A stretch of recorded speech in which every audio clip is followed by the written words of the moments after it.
Nibyo ndabasuje kandi mbahaye ikaze mbifurije kugubwa neza kuri tariki ya 13 z'ukwezi kwa kane mwaka w'ibihumbi 2026. Turagarutse muri studio kuri mikoro ni Bosco, aho tugiye kubana mu makuru n'ibiganiro biza kwibanda ku bivugwa ndetse n'ibikomeje kujya mbere hano ku butaka bw'uburasirazuba bwa Repubulika Iharanira Demokarasi ya Kongo. Mu makuru akomeje kugenda avugwa mu bice bimwe na bimwe bya Kivu y'Amajyepfo ndetse na Kivu y'Amajyaruguru, by'umwihariko no muri Repubulika Demokarasi ya Kongo yose. Turaza kureba ibiri kuhavugwa, turareba kandi byatangajwe na Leta Zunze Ubumwe za Amerika ku kibazo gikomeje kuba intandaro ndetse n'isoko y'izamuka ry'ibiciro hirya no hino ku isi nk'uko byakomeje kugenda bitangazwa. Aya makuru yose tukaba tugiye kuyagaruka, ariko akaza kwibanda kuri izi ngingo z'ingenzi zikurikira.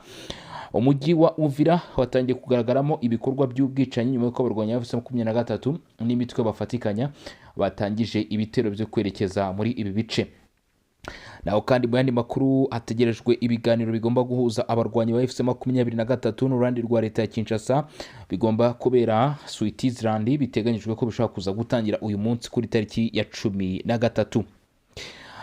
Ubuyobozi bwa Repubulika Demokarasi ya Kongo barimo Jackman Shabani bakomeje ibikorwa bitandukanye byo kuzana ndetse no gutsura umutekano muri Repubulika Demokarasi ya Kongo. Muri urwo rugendo uyu yasuye ahari gutegurirwa umushinga wo gushyiraho nimero ihuriweho ya polisi yo gutabara aho rukomeye. Turaza kubigarukaho nabyo. Mu yandi makuru, abarwanyi ba M23 barashinjwa gukora ibikorwa by'ubugizi bwa nabi muri teritwari ya Masisi mu duce tumwe na tumwe. Ibikorwa birimo nko gutwika amazu y'abaturage. Ibi ngo bikaba byakozwe nyuma y'uko biketswe ko ngo ibi bice bisanzwe binagenzurwa n'ubundi n'umutwe wa 23 ngo byaba bigaragaramo abarwanyi muri izo ngo barimo Wazalendo. Turabigarukaho ni mu gihe imirwano ikomeje kumvikana muri Kivu y'Amajyepfo iri gutera kwimuka kw'abaturage benshi nyuma byari byagaragaye muri teritwari ya Karehe muri groupement ya Ziraro. Ubu ibi byongeye kugaragara muri Fizi, Minembwe ndetse na Uvira nk'uko amakuru ari kutugeraho aya masaha. Turabigarukaho byose muri rusange. Tubafite n'andi makuru agiye atandukanye tuza kugenda tugarukaho. Icyo usabwa nuko ugomba gukanda subscribe cyangwa se s'abone kugira ngo tuze kurushaho kugenda tubana muri aya makuru n'ibiganiro. Ikindi nuko ushobora kunyarukira muri groupe yacu WhatsApp, mbibabwira kenshi, ariko kwibutsa no guhozaho kugira ngo mube mwabyibuka kandi mubizirikane. Link tuyishyira muri comment ahatangirwa ibitekerezo n'inyunganizi, ndetse nabyo ntubyibagirwe ku makuru n'ibiganiro tugenda tukugezaho by'umwihariko. Kandi nanone ushobora gukanda like kugira ngo turusheho kugenda tubana muri aya makuru uko bwije n'uko bukeye. Nyemerera aya makuru tuyahereye muri Kivu y'Amajyepfo mu mujyi wa Uvira ahari kuvugwa amakuru adasanzwe. Mbere ko twerekeza ndetse no mu bice birimo n'umujyi wa Goma no kubyatangajwe n'abarwanyi ba M23 hamwe n'imirwano yakomeje guhera mu masaha make atambutse yanumvikanyemo ibitero bya drone. Nibyo koko kuri tariki ya 13 haravugwa amakuru atari meza turuka muri Kivu y'Amajyepfo mu mujyi wa Uvira. Gusa ibi bikorwa bikaba bivuga ko byaje gukorwa tariki 12. Ibi bikaba bivuga ko byabereye aho bita Katonyera kuri ikigo cy'amashuri giherereye Katonyera ya mbere muri Uvira. Ibi ngo bikaba byakozwe ari ibikorwa by'ubuzizi bwa nabi kandi byibasiwe kandi byamaganwe n'abatuye uyu mujyi wa Uvira. Nyuma y'uko guhera ku munsi w'ejo n'ubundi tariki 12 abatuye umujyi wa Uvira batangaje ko bakomeje kugenda bumva urusaku rw'intwaro ziremereye n'izoroheje, bivuga ko ari bice byunamiye umujyi wa Uvira byari bikuvugwamo imirwano y'abarimo MRDP twirwaneho ndetse n'igisirikare cya leta ya Kongo bafatanyije, ni ukuvuga MRDP na AFC 23 ari ku ruhande rwa leta ya Kinshasa, rwo rukaba rurimo rukorana n'abarimo ingabo z'u Burundi ndetse yewe kandi nanone si ingabo z'u Burundi gusa, ahubwo binavugwa ko kandi binatangazwa neza yuko aho ngaho haje kugaragara n'abarimo Wazalendo nk'uko bisanzwe badashobora no kubona n'ubundi kuri front line. Aya makuru rero aturuka aha mu mujyi wa Uvira akomeje guteza benshi igishyika ndetse no kwibaza icyaba cyihishe inyuma. Ni nyuma y'uko ubu tuvugana amakuru yongeye kumenyekana avuga y'uko muri uyu mujyi wa Uvira hagaragaye ibikorwa by'ubwicanyi byibasiriye mwe mu barezi cyangwa se mu batangaga serivisi zijyanye n'uburezi kuri IP Katonyera ya mbere nk'uko bivugwa. Ibi rero iki gikorwa cy'ubugizi bwa nabi ngo cyakozwe ahagana ku cyumweru tariki 12 Mata ku isaha y'isa moya n'iminota 20 z'umugoroba hafi n'umupaka wa Kavimvira ndetse kuri rompuwe nk'uko aya makuru dukesha abatuye muri bice babivuga.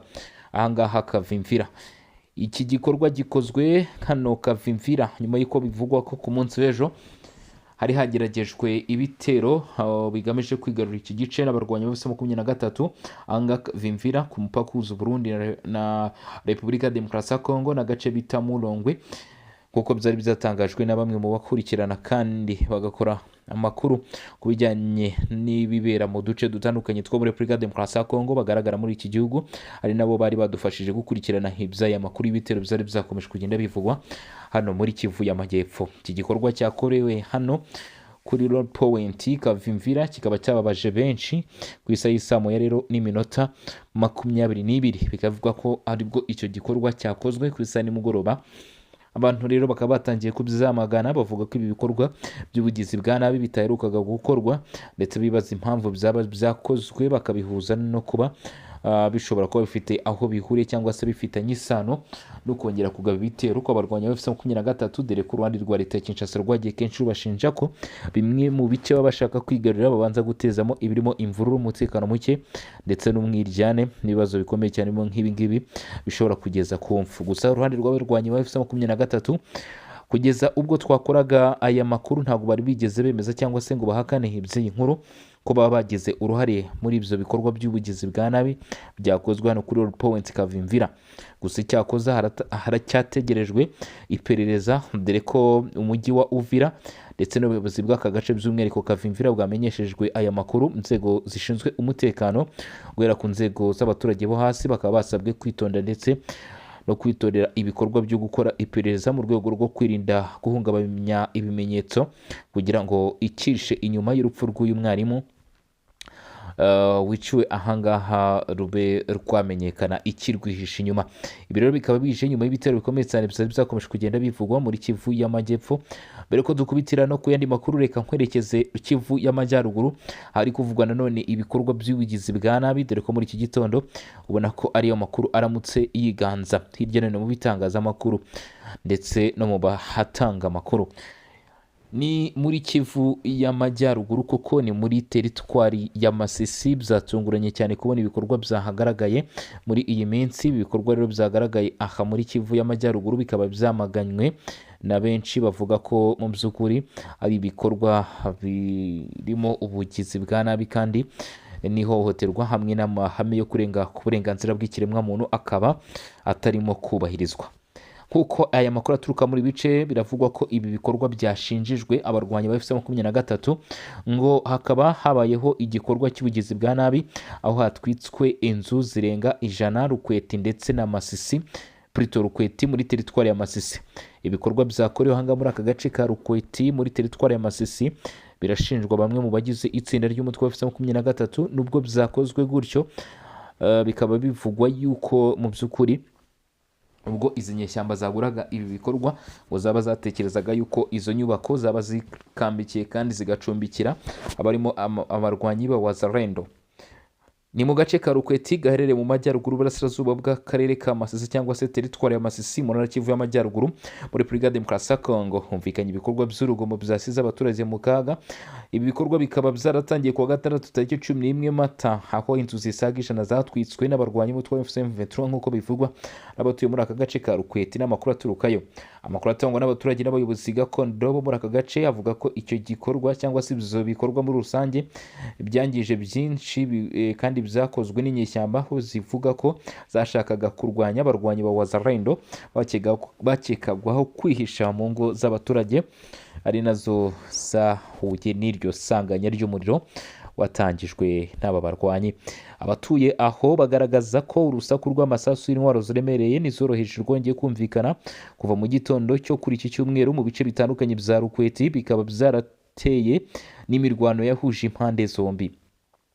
Iyi mirwano yatangiriye mu musozi wa Shingisha mbere yo gukwira mu yindi midugudu ihakikije, kuko amakuru aturuka muri bica bivuga ibintu byateye ubwoba n'ihungabana rikomeye mu baturage. Inzego zibanze n'abaturage bemeza ko umutekano ukomeje kuzamba bigatuma benshi bahunga ingo zabo. Si ubwa mbere ako gace kagabwaho ibitero nk'ibi, amakuru agaragaza ko hashize icyumweru kimwe gusa, ni ukuvuga ku itariki 5 Mata, Rukweti ngo yari yongeye kuba indiri y'imirwano, bityo bikarushaho gukaza umurego w'ibibazo by'umutekano muke muri kariya gace bikomeje kukibasira, aho benshi bavuga ko hakwiye kugira igikorwa kugira ngo ibikorwa nk'ibi ngibi bidakomeza kwibasira imyanya yabo.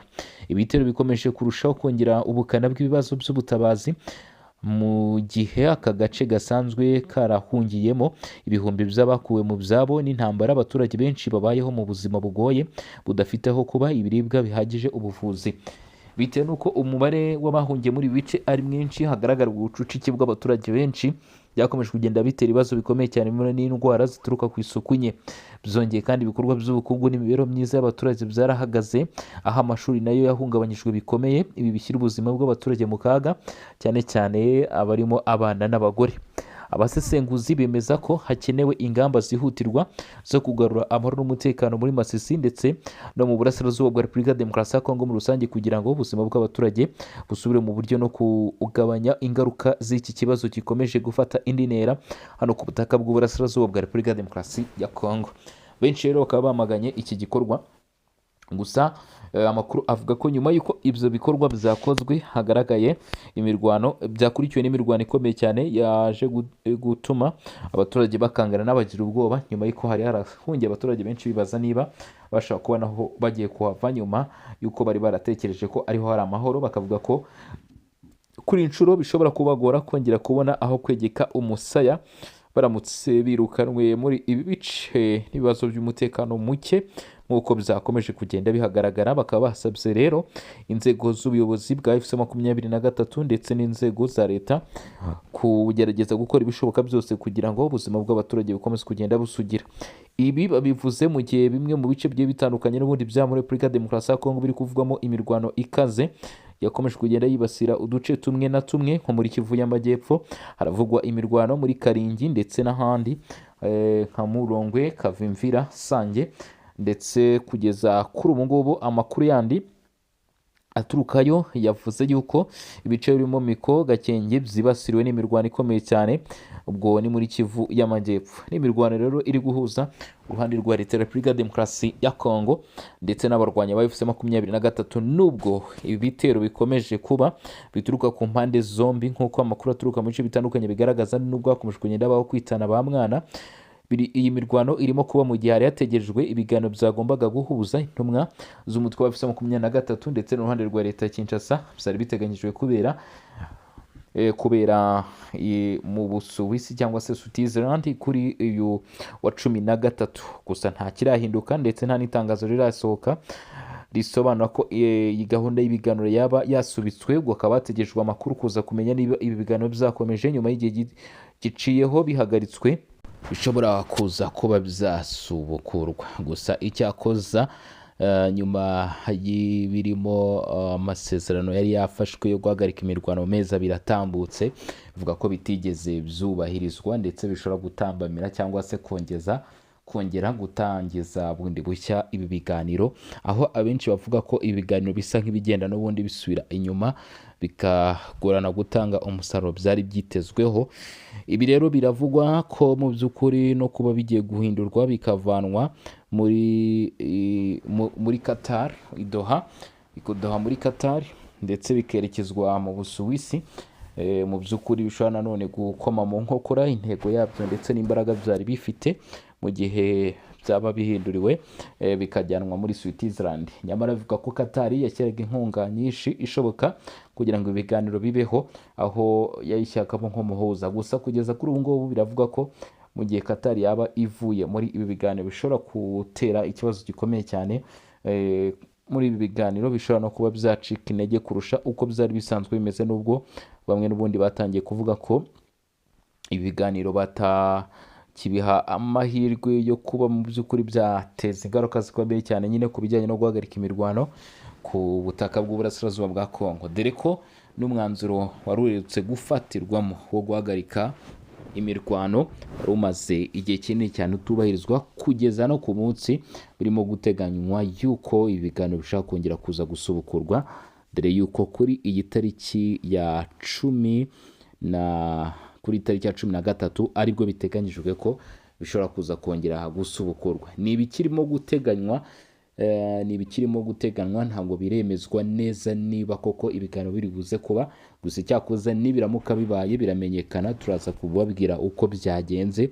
Abenshi banavuga ko biramutse bibaye hashobora kumvikanamo impaka za ngo turwane, impaka zikomeye cyane. Gusa abandi bakavuga bati mu gihe bitaraba ntabwo wahita ufata umwanzuro ngo wemeze ibiri buze kurangwamo. Gusa ibitegerejwe kuvugwamo ni byinshi, by'umwihariko hategerejwemo ko impande zombi zishobora kuza gushinjanya kurenga ku mahame yo guhagarika imirwano yari yemejwe, impande zombi zikitana ba mwana. Ndetse ikindi nanone bivuga ko hashobora gufatirwamo ingamba nshyashya zishobora gutunguranaho bitewe no kuba nanone ibiganiro byanahindutse, nko kugaragaza cyangwa se nka gahunda yo kukerekana ko ibiganiro bigifite ingufu kandi naho byerekejwe mu by'ukuri bishobora gutanga umusaruro. Ibyo nabyo ni ibitekerezwa. Gusa kuri ubu ngubu hakaba hategerejwe rero ukuri nyakuri kubiza kuvamo byaramuka bibaye. Bitabaye nabyo biteganyijwe ko bishobora kuba byaba mu minsi ya vuba, dore ko hari hatangiye gusohoka amakuru atandukanye yagenda agasirikira agaragaza yuko ibyo biganiro bishobora kuba biri vuba. Ku kibazo cy'umutekano wo mu burasirazuba bwa Repubulika ya Demokarasi ya Kongo ndetse n'ahandi mu gihugu hose, Repubulika ya Demokarasi ya Kongo ikomeje kubishyiramo ingufu kubera yuko mu rwego rwo gukaza ingamba zo kurwanya umutekano muke muri Repubulika ya Demokarasi ya Kongo, Minisitiri w'Intebe wungirije ushinzwe umutekano w'imbere mu gihugu, kwegereza ubutegetsi abaturage n'imigenzo gakondo, Jackman Shabani yasuye ku wa gatandatu tariki 11 Mata ikigo cy'igihugu gishinzwe gutegeka, kugenzura ndetse no guhuza ibikorwa by'umutekano ndetse n'ishami ry'itumanaho rya polisi y'igihugu hano muri Repubulika ya Demokarasi ya Kongo. Uruzinduko rero rugamije iki, cyangwa se uruzinduko rwari rugamije gusuzuma iki? Uruzinduko rwari rugamije gusuzumaho umushinga wo gushyiraho nimero y'ubutabazi ya polisi ugeze ushyirwa mu bikorwa, nk'uko byatangajwe n'ishami rishinzwe itumanaho muri Minisiteri y'umutekano w'imbere mu gihugu. Intego yari iyo kureba uko imirimo yo gusana no kuvugurura ibikorwa remezo igeze mu rwego rwo gutegura itangizwa cyangwa se itangazwa ry'itangizwa ku mugaragaro ry'iyo nimero izafasha abaturage gutanga amakuru ku bibazo by'umutekano mu buryo bwihuse nk'uko bitekerezwa, nyuma y'uko nyine yari hatekerejwe ko ishyirwaho mu kwezi mu gushyigikira uyu mushinga. Polisi y'igihugu ya Kongo PNC yasinyanye amasezerano y'ubufatanye n'ikigo Westd hamwe n'abatanga serivisi z'itumanaho bakomeye barimo Vodacom, Airtel, Orange ndetse na Africell.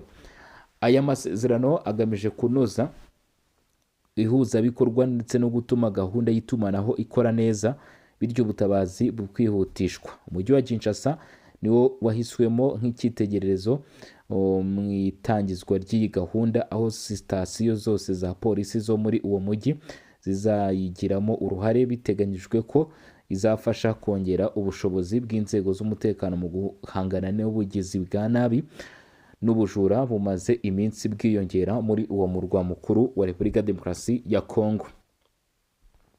Muri ruzinduko, Jackman Shabani yanatangaje ko ari gukorwa ibishoboka byose kugira ngo haboneke ingengo y'imari ya leta izafasha gushyira mu bikorwa uyu mushinga. Yanavuze kandi ko hateganywa guha polisi amapikipiki azayifasha kugera byihuse ahabereye ibyaha cyangwa impuruza. Uyu mushinga uje ushimangira gahunda za leta zigamije kwegera abaturage no kubongerera icyizere mu nzego z'umutekano. Si ubwa mbere hashyizweho nimero z'ubutabazi muri Kinshasa, kuko no mu bihe byashize zari zarashyizweho mu rwego rwo koroshya itangwa ry'amakuru no kwihutisha ubutabazi.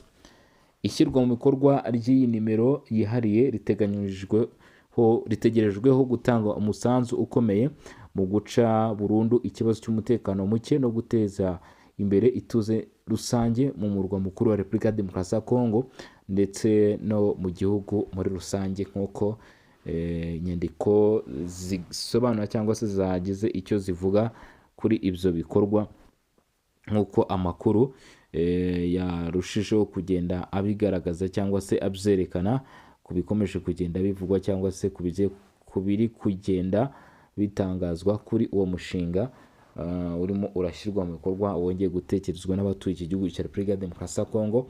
mu rwego rwo gushaka igisubizo kirambye cy'ikibazo gihari, kirimo ubujura ndetse n'ibindi byaha bigiye bitandukanye bigomba gukemurwa na polisi cyangwa se n'inzego za polisi ari nazo bireba, nk'uko bikomeza kugenda bigaragazwa.